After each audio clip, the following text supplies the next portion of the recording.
Hello everyone and welcome to the Constructive Criticism Network. This network is here to help you improve at Magic the Gathering at every level. From Pauper Leagues to Top 1000 Mythic, we've got you covered. If you want to hear the entire network, head on over to our sponsor at PureMTGO.com, where you can hear each and every show, each and every week, and check out their sponsor, MTGO Traders, and tell them that the CCMTG Network sent you. Now sit back, enjoy the show. From YouTube, podcasts, and more, here's this week's episode from ConstructiveCriticism.com.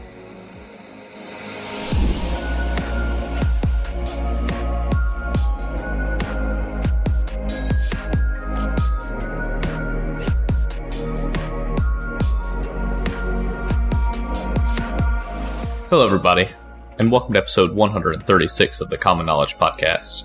I'm your host Christian, and I'm joined by our co-host Brad. Hello everybody. Before we got too far into this episode, I just want to remind everyone that Common Knowledge and all of the podcasts on the Constructive Criticism Network are sponsored by PureMTGO.com. If you would like to support the show, make sure to like, share, and subscribe to the Common Knowledge YouTube channel, and check out our Patreon. With that out of the way, let's get on the podcast for the week. Woohoo!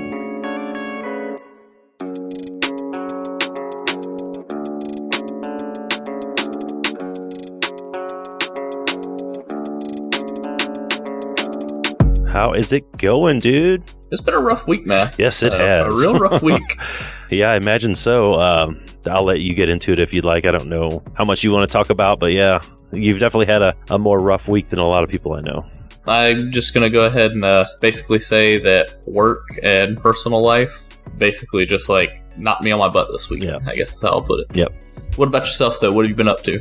Pretty close to that, but not really like on the bad side of it. Just kind of busy with work. We're having these, it's sort of more than halfway through the summertime, so we're having those meetings about, are we going to finish the year on time? How are we looking on our schedule? What do we need? This and that, you know. So those are happening a lot, which is, I don't know, it's fine. Meetings are meetings, I guess. Personal stuff, not a lot really is going on. We have sort of our village of children is spread out across the country, so we're trying to already think about like holidays, Thanksgiving, Christmas, what the world's going to be like in 2 months, 3 months. Can we even have holidays together again? But no, that's really about it. Just work and kind of hanging out at the house and doing that sort of thing. Heck yeah, man. It sounds great. You also did some streaming this week, right? I did. I missed it last night because I was just an old man and I was too tired. But yeah, the Thursday before last, on a whim, I don't even know what brought up the topic, but I started thinking about Baldur's Gate, the PC game from 1998. Excellent RPG, Dungeons and Dragons game. There's actually 4 games in the series, but the first one is just the best. But I thought, well, that would be cool. Fire it up, put it in my PC, stream a little bit. So I did about an hour and a half, 2 hours of that, and it was as great as I remembered it being. It's a really cool game. I don't know if you've ever played it. It's kind of a classic. I think they did a remastered, or actually that's the one I bought, the one that came out in like 2006. It's like all 4 games in one sort of thing. So I got all 4 discs.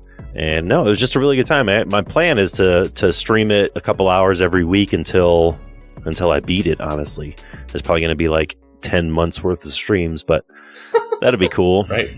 Baldur's Gate, I'm actually pretty familiar with. Harper's, my daughter's mom, she's like a really big fan of the Baldur's Gate games. Mm-hmm. So I want to say like a year and a half, 2 years ago, we played the first one together. And I don't know, I'm really big into playing those like third-person RPGs with somebody. Yeah. Especially, kind of in that, like, beat-em-up format that Baldur's Gate also kind of has. It's just phenomenal to me. What was your go-to character type, class type?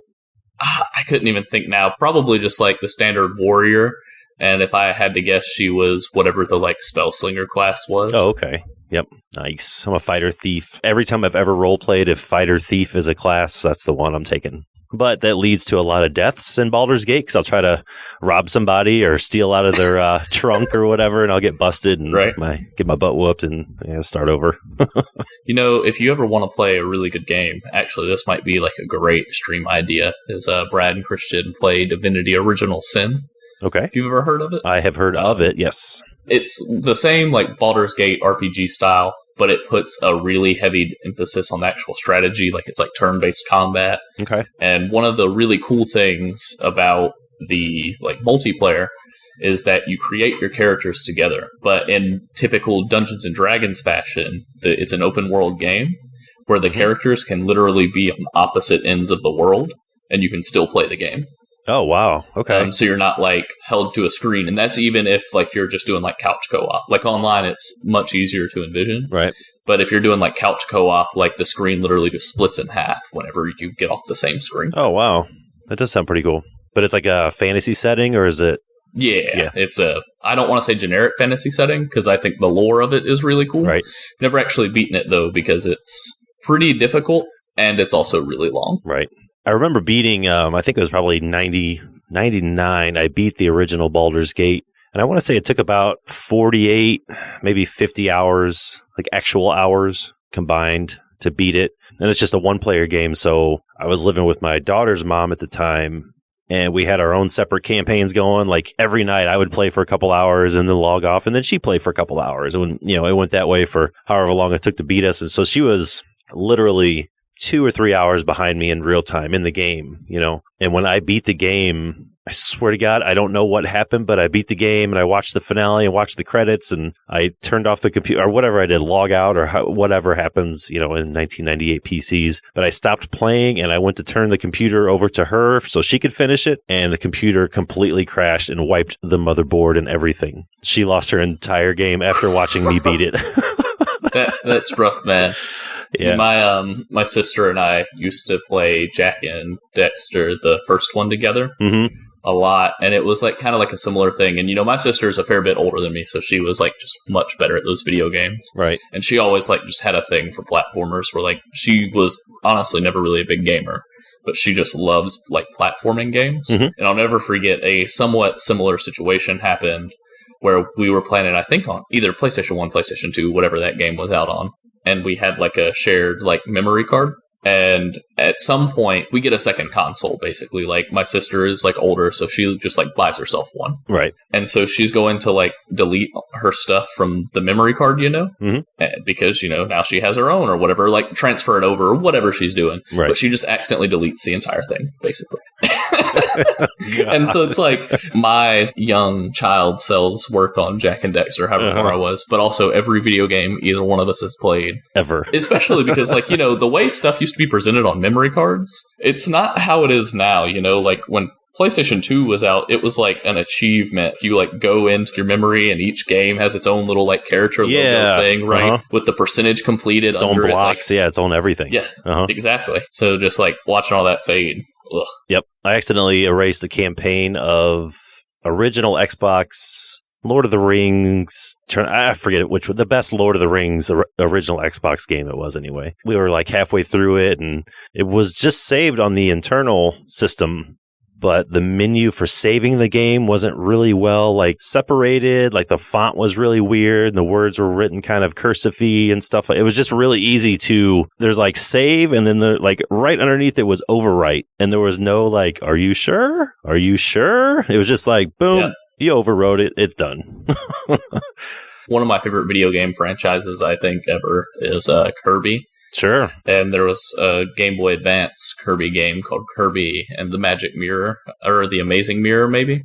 And one of the big things in that game was one of the like collectibles that you find. You have to figure out like the weird paths to get to the chest, and it's like spray paints to like make your Kirby's a different color or whatever. And like when I was young, like that was just like my thing, is like I wanted to have like all the spray paints. And it's just like that game was very similar to what you're describing, where there's like 3 save slots, so like you could have 3 games going at a time. But if you delete one, like it's just very easy to do. Yeah. And I know I didn't have all the spray paints because again I was very young, but in my mind I had a lot of them. Yeah. And it's just like one day for whatever reason it's just like delete that. Yep, gone. Just forget about it.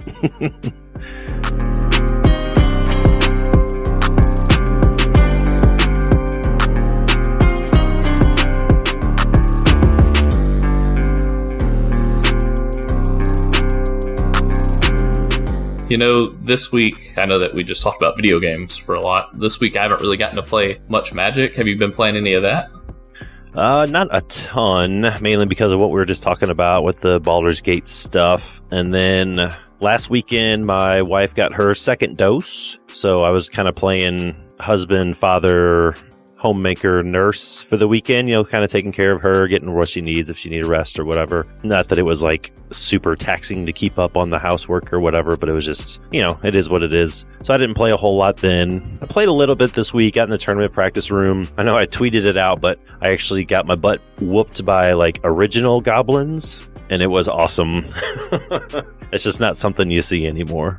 It's not something we see on our Wizards of the Coast organized tournaments. That's right. You might see it in some Brazilian tournaments for sure. Yes, those excellent Cards Realms tournaments. But yeah, there's a couple of the good ones there this week. I didn't get to watch the one yesterday, but I think it had 73 participants, which is about double what the last MTGO challenge had. So that's always kind of a cool thing. They're doing their own band list and all that, so it's pretty fun. But yeah, I hung out in the practice room a little bit. I revisited Blue-Red Serpentine Curve. I only played it once after I built it a while back, and then I just sort of picked it up again because it's just a really cool deck, but it's a lot grindier than I remember. I don't know if the current meta is sort of forcing it to be grindier, or if it just always was and I wasn't playing it correctly, but it's still a cool deck. I want to give the blue-black version a try. That one seems like it packs a little more punch, I think. Yeah, absolutely. I don't know. The Serpentine Curve decks are really cool. And truthfully, I'm excited to get out of this current meta game so people can start brewing with those a little bit more, Yeah, absolutely. More content can be made about those decks that are cool and have powerful cards, but aren't necessarily the most powerful decks, Right. Yep. I would love to see some people do some work on those. What about yourself? Any Magic this past week? Yeah, like I said, not much this past week. I've been reading a lot about Bant Cube, I guess. Ooh. And then as for Pauper-related stuff, there are some paper developments kind of nearby here in Murfreesboro. Mm-hmm. One of the local shops is picked up playing Pauper. I don't know how long that's going to last, just with the state of things and COVID in the state of Tennessee. Right. Probably won't last very long. But, I've been thinking about getting over there, taking advantage of it while it is here. Yeah, are they doing like a weekly event or... What I understand, it's bi-weekly. Okay. But they're also the kind of shop that, like, if the people are there on a Friday night and they don't want to play Modern or Standard or whatever, they want to play Pauper, they're not going to, like, tell people no, you know what I mean? That's totally cool. How did that get started? Do you know? Is it something that you helped out with, or is it just you showed up one day and they're like, hey, we're doing Pauper now? I literally saw it on Facebook. Okay. Yeah, I have no idea how it started. It's just cool that it is. Yeah, no, it's very cool. Yeah. Actually, I guess there's one bit of news we totally forgot about.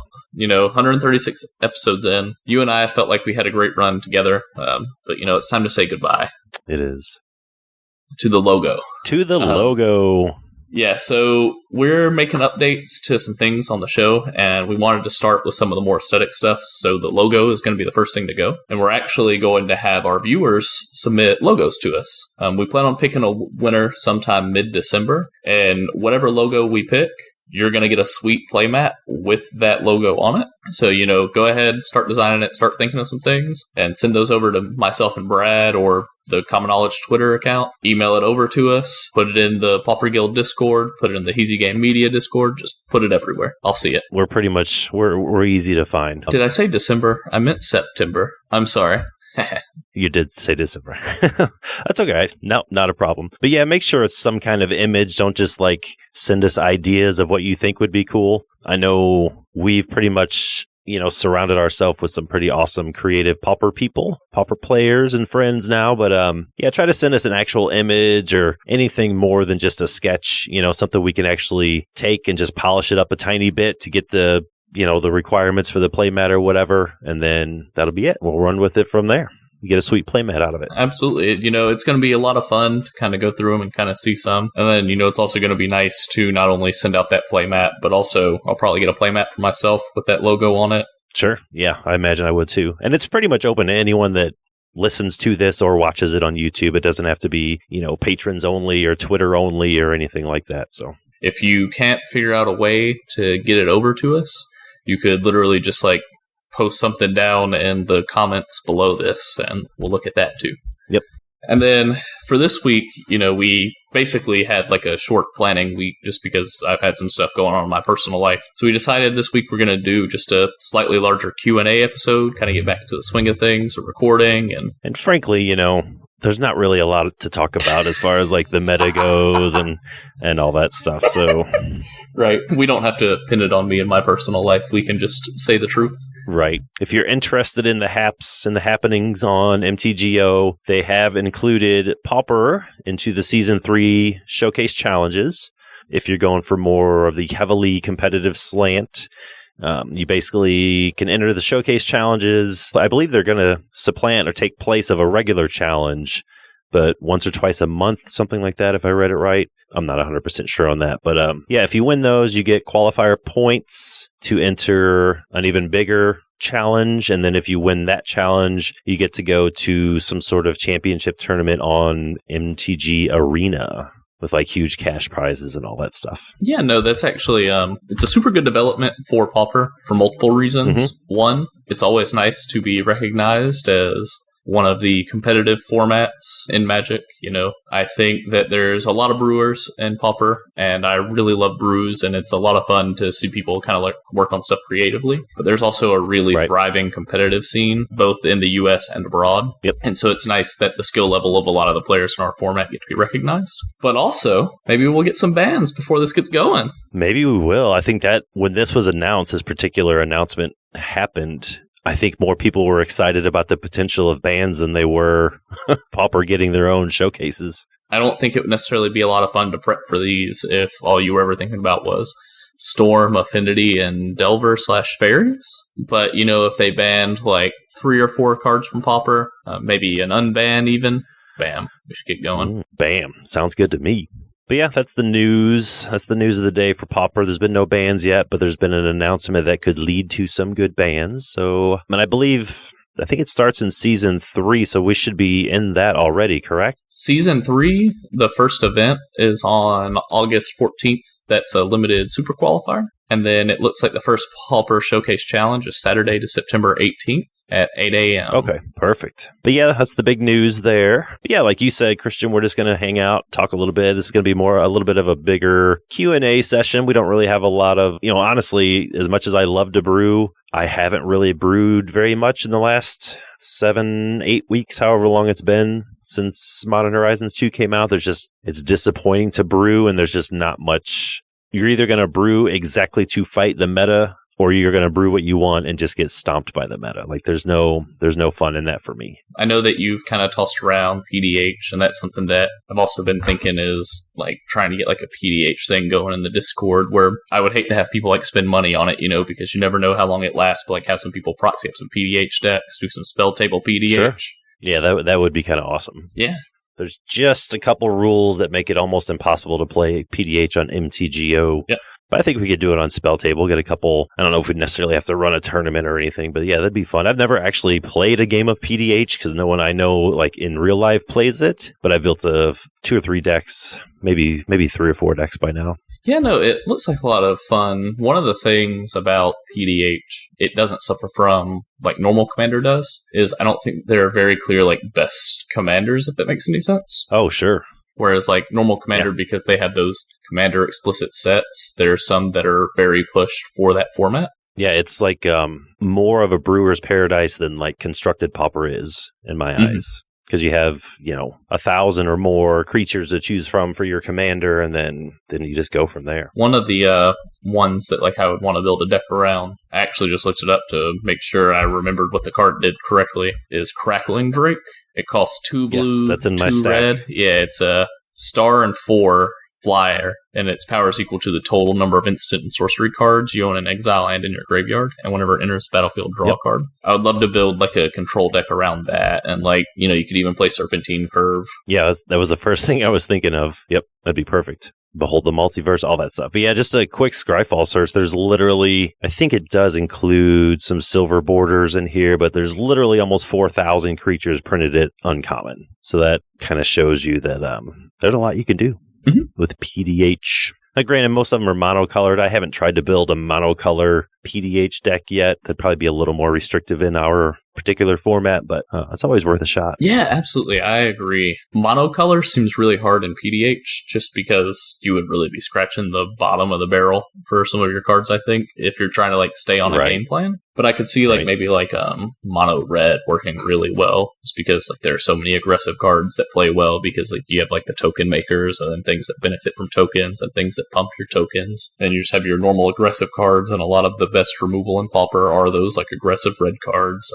Yeah, I think you're probably right. I think red would be semi-easy, and also I was thinking about maybe a mono white, like a soldier tribal mono white PDH list. You could probably pull off something like that. There's 246 mono white soldiers in Pauper, so I think that's plenty to make a deck out of. But you said that you had already built a few decks. Are your commanders kind of picked out for them? Or do you kind of just have a few that you're thinking of for each one? No, I'm trying to think off the top of my head. Actually, let's see. Papa Pauper Ryan out of the Discord posted his Witherbloom Apprentice, that uncommon creature from Strixhaven. Yep. His black-green PDH list with them as the commander, and I've pretty much got that built in paper. I think I'm missing, 4 or 5 cards that are in decks now. I just don't have them loose or to spare. Mm-hmm. And then I built I would honestly have to look it up, but I'm pretty sure I built a white-red kind of aggro list.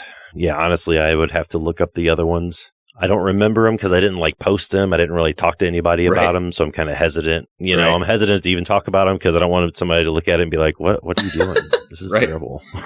Right? Don't want to get crucified by the tens of Pauper Commander players out there. Right.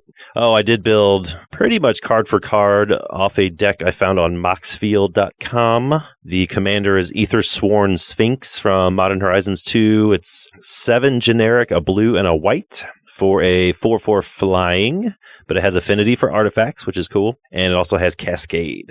Cascade seems sweet in Pauper EDH. I know, so that should be pretty fun. Yeah, I think once I finish off the Witherbloom Apprentice PDH list, that'll be my 3rd one in paper. I don't know, it would be great to get something like that started. If anybody's interested, shoot me an email. Let's get this going. Yeah, that'd be awesome. Once the world sort of straightens out, outside, the stench goes away a little bit. I'd love to get that scene started at the LGS. Or even get everybody from the Pauper Guild just to drive to, Kentucky or something. Yeah, pick a middle ground somewhere. Middle state, some random LGS. Yeah, just destroy an LGS for a weekend. Exactly. That'd be awesome.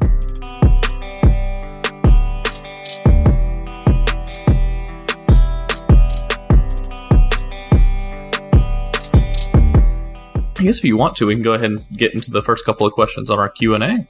Yeah, absolutely. Yeah. I will ask you this one. Go for it. The first one here is from Colton on Twitter. He says, how badly is Christian going to lose the Fantasy League this year? I'm assuming... Now, is this fantasy football? Oh, yeah, it's the Heezy Game Media Fantasy Football League, which, by the way, if anybody's interested in getting in on it, go join the Heezy Game Media Discord. Say that you want to get in on the Fantasy League. It was a lot of fun last year. I plan on being a lot more involved and a lot better this year. How badly am I going to lose the Fantasy League this year? It's not even if you're going to lose, it's how badly So, you're going to look, lose. There's a very high likelihood I lose the Fantasy League, and this is why, right? There's only one Fantasy League winner, and then everybody else is a Fantasy League loser. So I'm going to go ahead and assume that badly is defined as, what place are you going to fall in that's not first? And if this is the definition of badly lose, then I'm not going to lose badly or at all, because I'm going to take first place. And you can bookmark this episode, and you can come back in 6 months. And when you go, oh man, Christian won the Fantasy Football League, not only do I want an apology, I also want a side bet. Oh, you heard it here, right about the 25-minute mark. Right, it. exactly. Clip it. That one's going on Twitter. That one's going on Twitter for sure. That's 100%. I guess I'll go ahead and ask you the next one then. Comes from Big B, great friend of the show. Big B, absolutely. They want to know, what cards would Arena need to add to feel like Paper Pauper? This question's been in the show notes pretty much all day, and it's kind of a tough question. I've been thinking about it on and off. I think the newest Jumpstart Horizon Historic Limited thing they just put up with the 800 cards, I think that's actually pretty close. Because from my understanding, they're having, they're putting in all sorts of things like Ninja the Deep Hours and Muldrifter and all these cool cards, that we play with, that we sort of almost take for granted. But as far as to feel like Paper Pauper, I think this newest Historic Horizons is a very good step forward for that. And it may be as close as they get, honestly. I'm going to answer this kind of in a different way. Sometimes these questions kind of feel like eating black bean burgers. if that makes any sense. I think you and I have talked about this on air once or twice, where my daughter's mom used to be vegetarian/vegan. And when she would eat a lot of black bean burgers. And, I had them from time to time. And I, at first, did not like them. Right. And then one of my really good friends at the time was like, look, man, you just got to stop thinking of it as a substitution for something else that you eat. I was like, what do you mean? He was like, you just got to think of it as its own thing. And ever since then, I like black bean burgers, So it's a mental game. Yeah, put buffalo wing sauce on them, the ranch on it. And kind of how this relates is that I think it would be really hard to make Arena feel like Paper Popper. But Arena Popper is great, and tons of people love it, and it doesn't need to be like Paper Popper. It's special in its own way, and again, people love it already. A lot of people, that's their favorite format, and for a lot of people, Paper Popper is their favorite format, and both of those things are fine, I think. Absolutely. Good answer, sir. Good answer. Yeah, that's the diplomatic answer. If you want to know how I really feel, shoot me a DM. Right. There you go. Hit him on the side. The next question is kind of similar to that from Valaxia, another friend of the show. Would Pauper players, would they embrace Artisan? If you guys are unfamiliar with that, Artisan is the arena-only format that is... your deck can only be comprised of commons and uncommons, and it's usually either standard artisan or historic artisan. So it's sort of like Peasant, where you can use commons and uncommons, but you're not limited to a maximum of 5 per deck or whatever. It's literally standard commons and uncommons or historic commons and uncommons. I guess I'll go ahead and answer this one first. I think that Pauper players will generally embrace anything. I mean, I don't even think that that's really limited to Pauper players. I think pretty much all Magic players will embrace most things.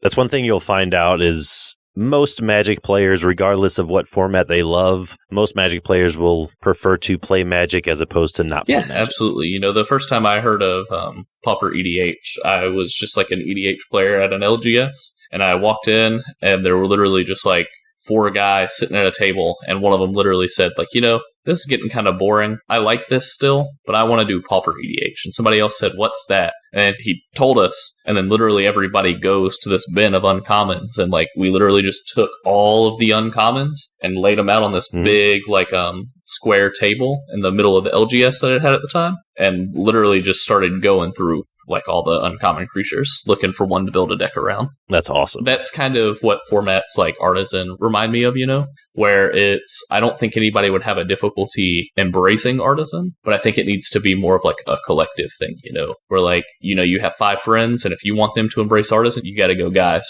we're playing Artisan this week. Because if you build it, they will come.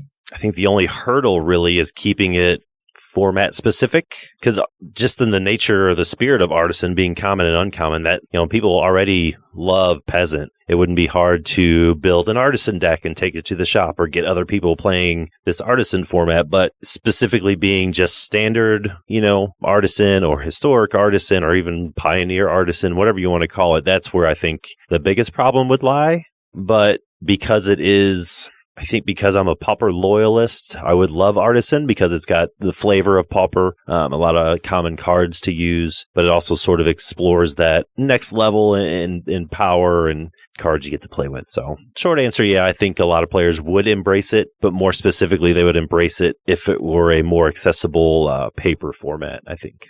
I agree. Now, one of the things about Artisan, specifically historic Artisan, that kind of makes it hard, and I know that you were kind of touching on this, is just like historic isn't well defined in paper, so it would probably have to be standard Artisan, I think. Yeah.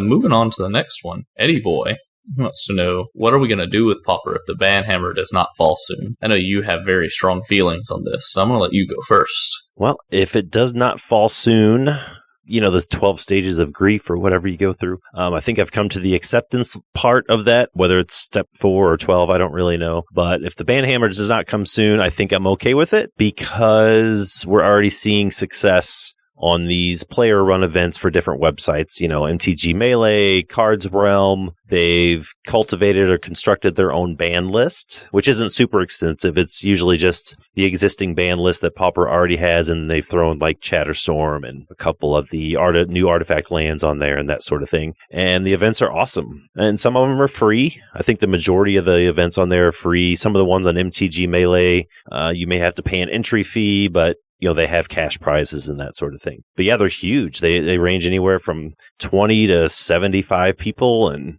so I think I'm okay if I don't ever play another league because MTGO's meta is terrible.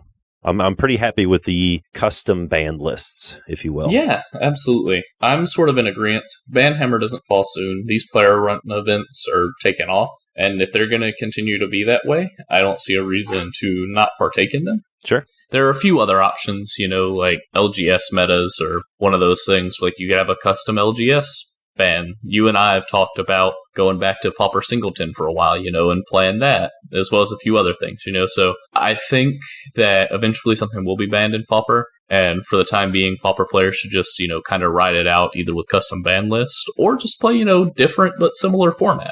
Sure. We talked about embracing Artisan, literally the last question. Go get on Arena, play some Artisan, play Arena Pauper. Yeah, they got standard Pauper, historic Pauper, whatever you want. And kind of the opposite holds true as well. I remember, I think it was 2019 before the world sort of went to pot outside. I was at the shop on one Saturday playing, and we were talking about, well, hey, wouldn't it be cool if we played, if the next time we got together on one of these Saturdays, wouldn't it be cool if we did a no ban list Pauper? And we just showed up with this crazy stuff, That's one of the good things, kind of like what you were saying there, is your LGS meta, you can kind of make it whatever you want as long as everyone's just cool with it, pretty much. You post a lot about this, or have been recently too, is, this could be the time to look at all your cards and go, I have a lot of Pauper decks. It's time to go for the Pauper Cube. Yeah.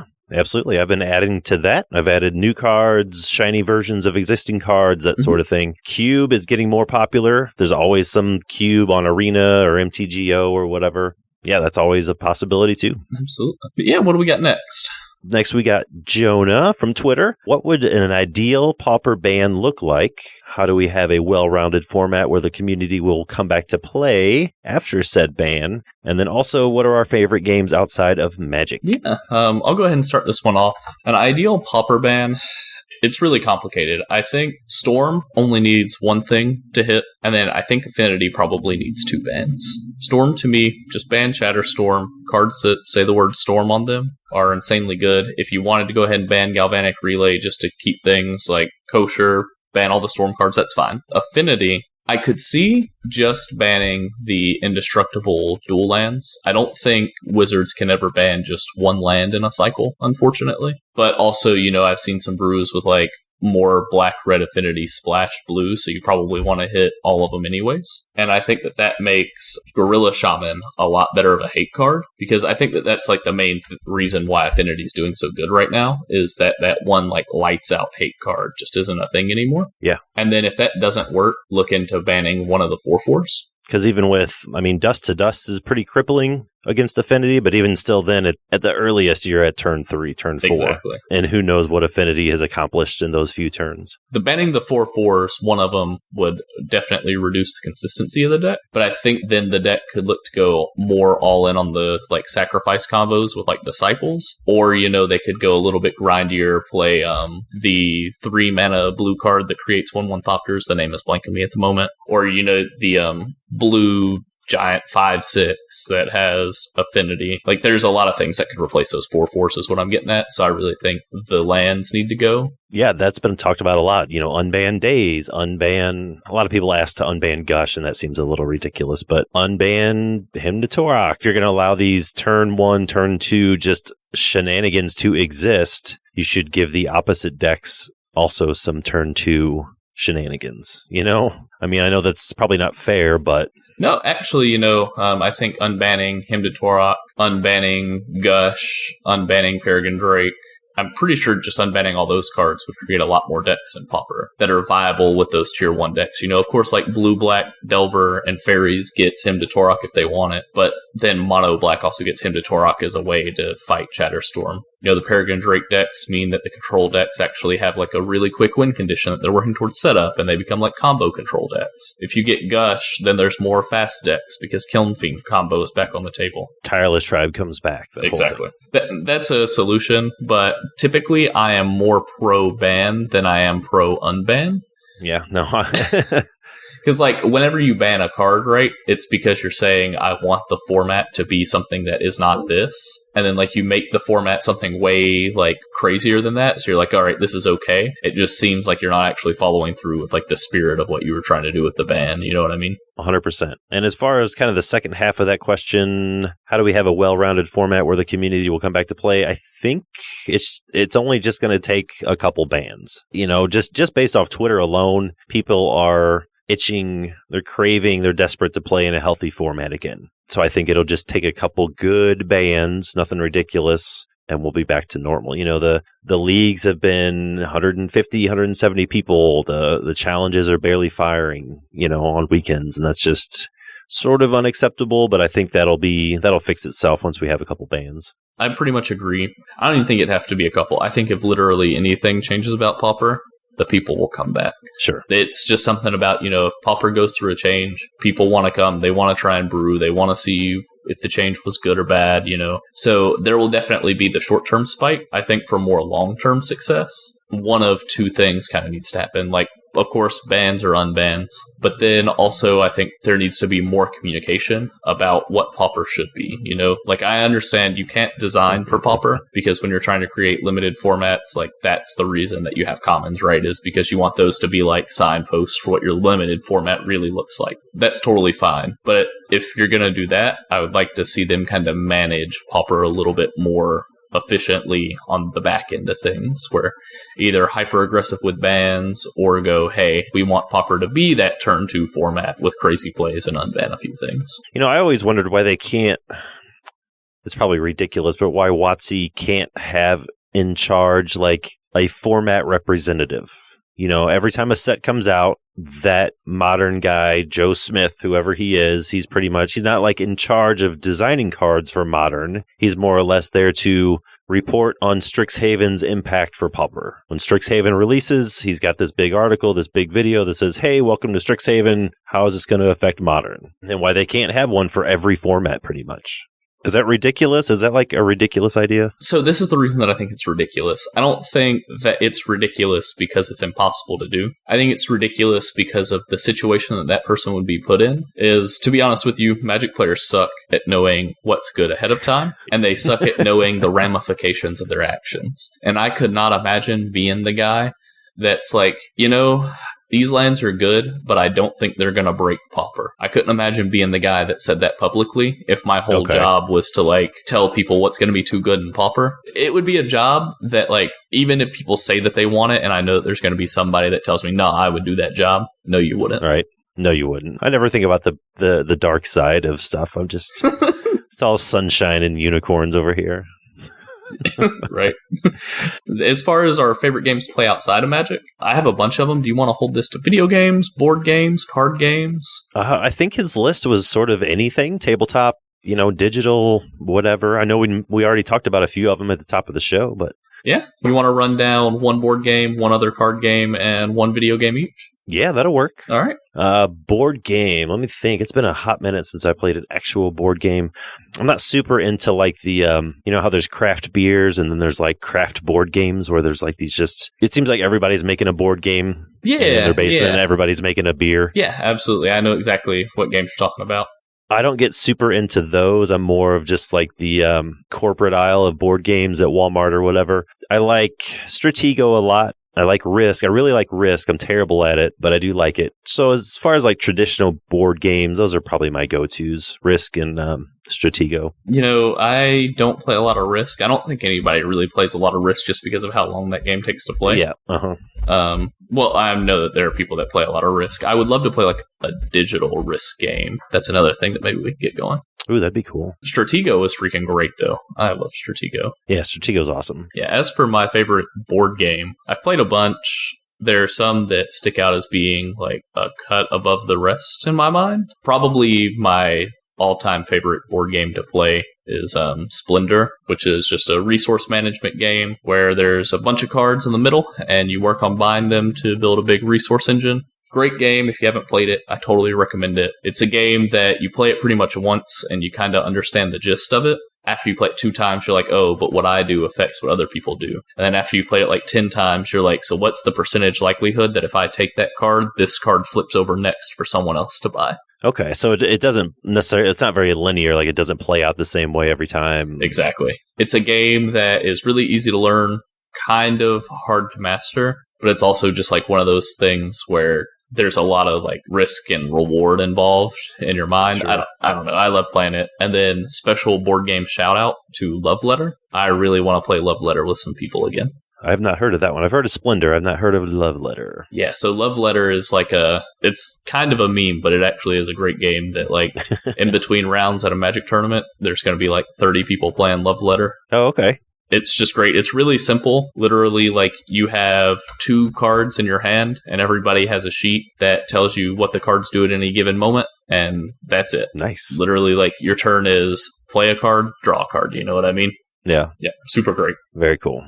Let's see, what was the next category? Digital. I feel like we've been talking about a lot of video games lately. Baldur's Gate's obviously one of my favorites. Old school original Street Fighter. I'll always have a soft place in my heart for Street Fighter. Original Xbox Battlefront 2, Star Wars Battlefront 2 is probably the greatest game ever created. And I haven't honestly played a newer game in a while. I always, maybe it's just my old man nostalgia or whatever, but I always go back to games I used to play all the time. So I haven't played anything too new. I do like playing The Sims, though. Sims. Any version of The Sims. The Sims is phenomenal. Yeah, it's great. I played it on, was it GameCube and PC and just everywhere. Everywhere I can play The Sims, I've probably played The Sims.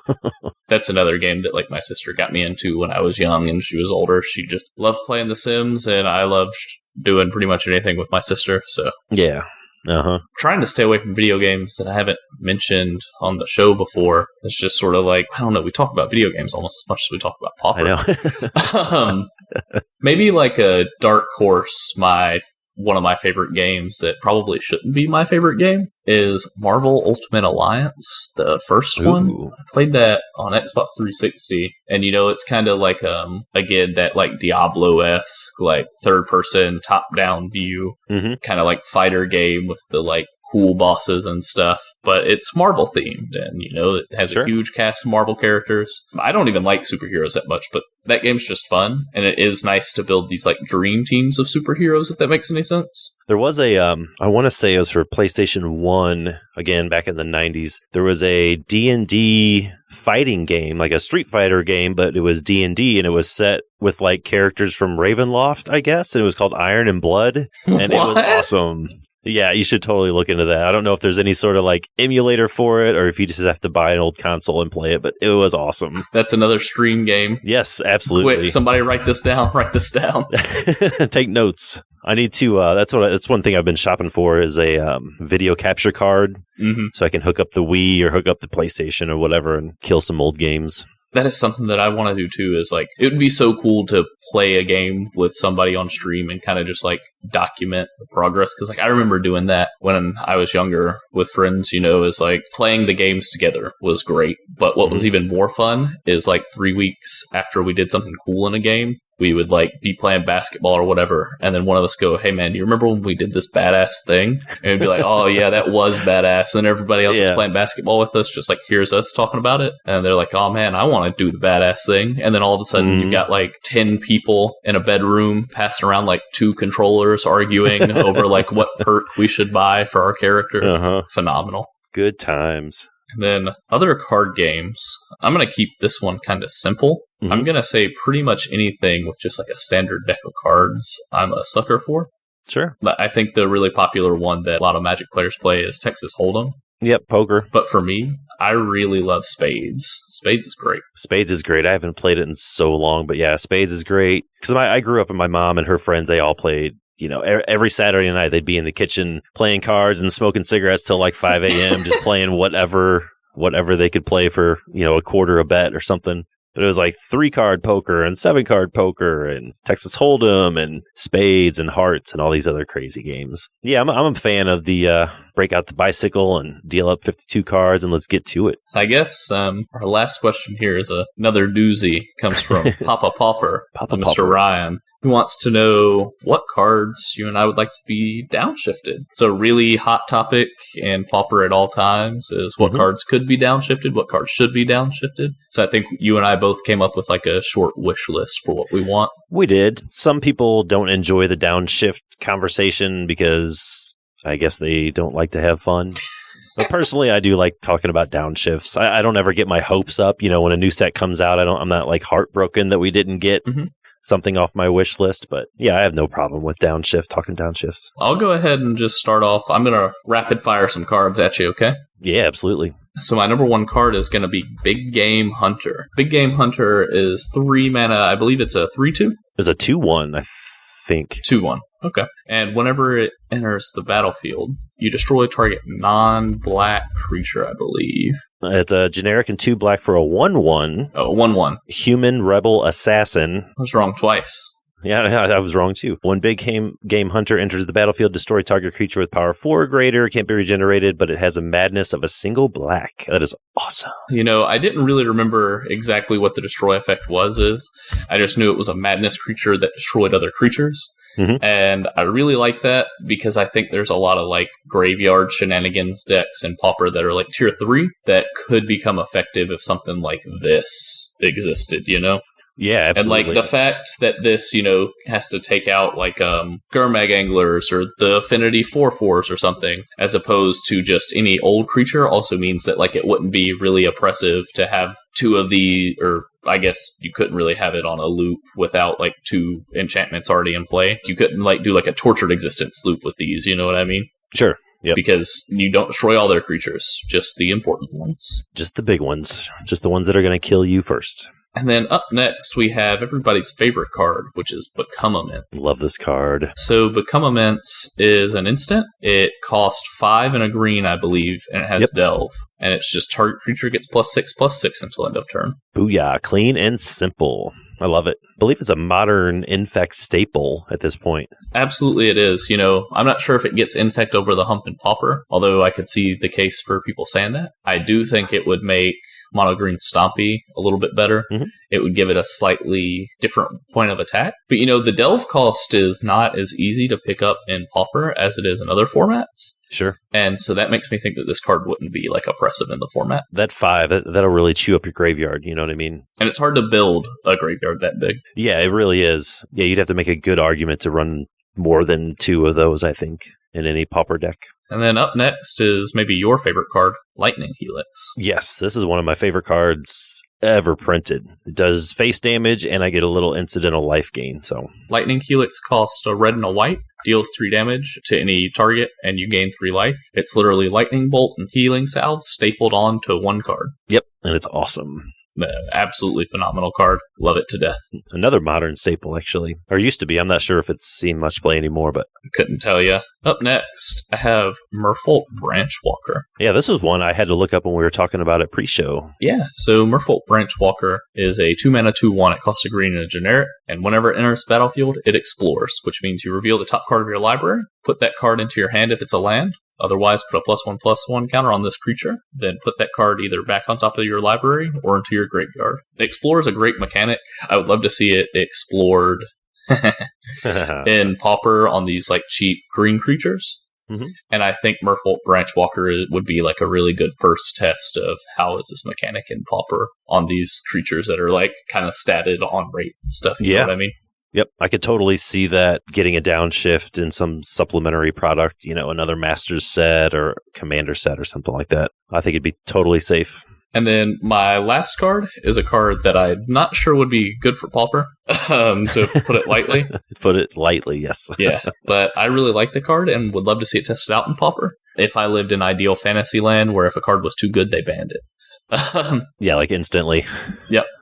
It is Remand, which costs a blue and a generic for an instant, and you counter target spell. But if that spell's countered this way, you put it back into its owner's hand instead of that player's graveyard, and then you draw a card. There's a reason, you know, 1, 2, 3, 4. Let's see, it's been printed 5 times, and it's still a $5 card. Remand is really, really good. Your opponent spends all their mana on a play, and then you, no matter what, pay 2 mana to have that play not happen for a turn, and then you also draw a card, and it prevents any sort of like ETBs from creatures. It's not a bounce spell, so it can apply to things that aren't creatures. It's really good against delve spells like Become Immense and Gurmag Angler. Oh, yeah, that's brutal. Yep. Yeah, that's my list. That's a good one. That's a good list. I like it. A little bit of each color, I think. I tried to do that too. I tried to hit on a little bit of each color. I didn't do a lot of green, and I didn't want to get into blue because honestly, I don't play a lot of blue, but for some reason, there's a whole list of blue cards I would love to see downshifted, but it would only serve to make the current blue decks better. Things like Curious Obsession and just crazy stuff like that. Stifle and all that stupid craziness. Hey, give me Stifle. Yeah, I'm okay with it. The first one on my list is a red one. It's a goblin. It is a Reckless Bushwhacker. I love Goblin Bushwhacker, and this is just kind of its bigger brother. Reckless Bushwhackers, 2 generic and a red for a 2/1 with haste, but it has a surge cost of a generic and a red. Basically, with the surge cost, you can play this spell if you cast another spell this turn, which is usually pretty easy if you're playing goblins. You're usually trying to double or triple spell in those decks anyway. When Reckless Bushwhacker enters the battlefield, if you paid its surge cost, not its regular casting cost, other creatures you control get +1/+0 and haste until the end of turn. This thing does work. Put this card into Pauper. Just let the tokens and goblins and aggro decks just let them go, Just let them eat. I want to see a non-Chatterstorm swarm. You know what I mean? I know. That'd be so awesome. My next one's a white creature, human soldier, favored hoplite, and it has my favorite mechanic of all time, heroic. When you cast a spell that target it gets a +1/+1 counter, and you prevent all damage that would be dealt to it. I think this would be sneaky strong in Pauper in our format, but I don't think it'd be, busted or anything like that. There's really only 2 decks that care about targeting their own creatures with spells. And those are already pretty strong. I think it'd be a nice addition to Heroic, but I don't think it would push it up to tier 1 or anything.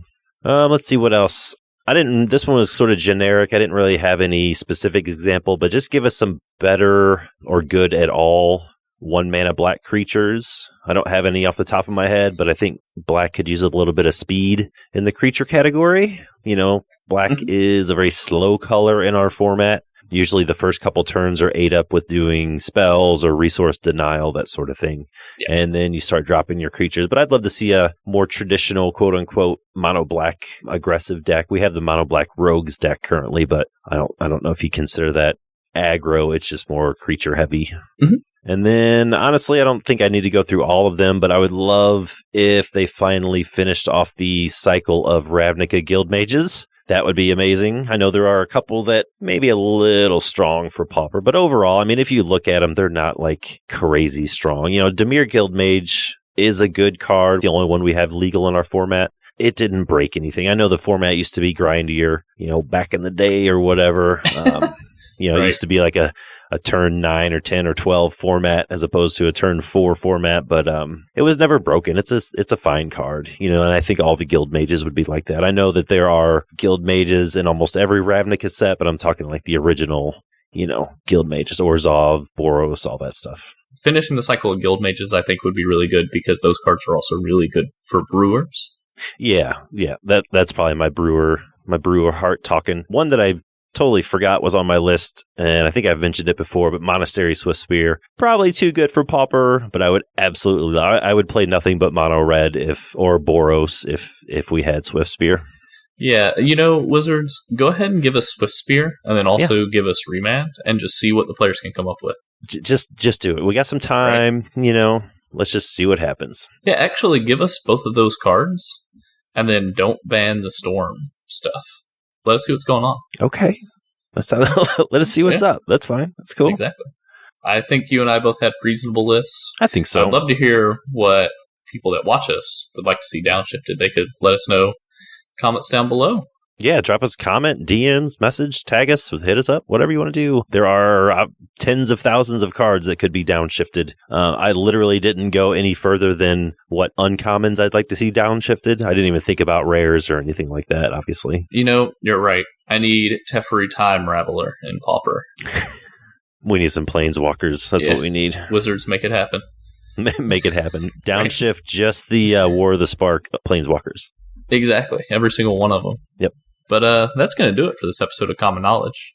If you would like to get in touch with us, you can find me on Twitter at JustGuyDad. Brad, where can they find you at Popper_B on Twitter and Brad Drac V on MTGO. You can find us both at the email commonknowledgemtg@gmail.com or on the Common Knowledge Twitter account. If you have any questions about Popper format, MTGO, or anything else, hit us up in any of the aforementioned places. We'll get right back to you. Thanks again to our sponsor, PureMTGO.com, as well as the Constructed Criticism Network for letting us be a part of it. And last, certainly not least, thank you for listening. Take very good care of each other. And never stop brewing.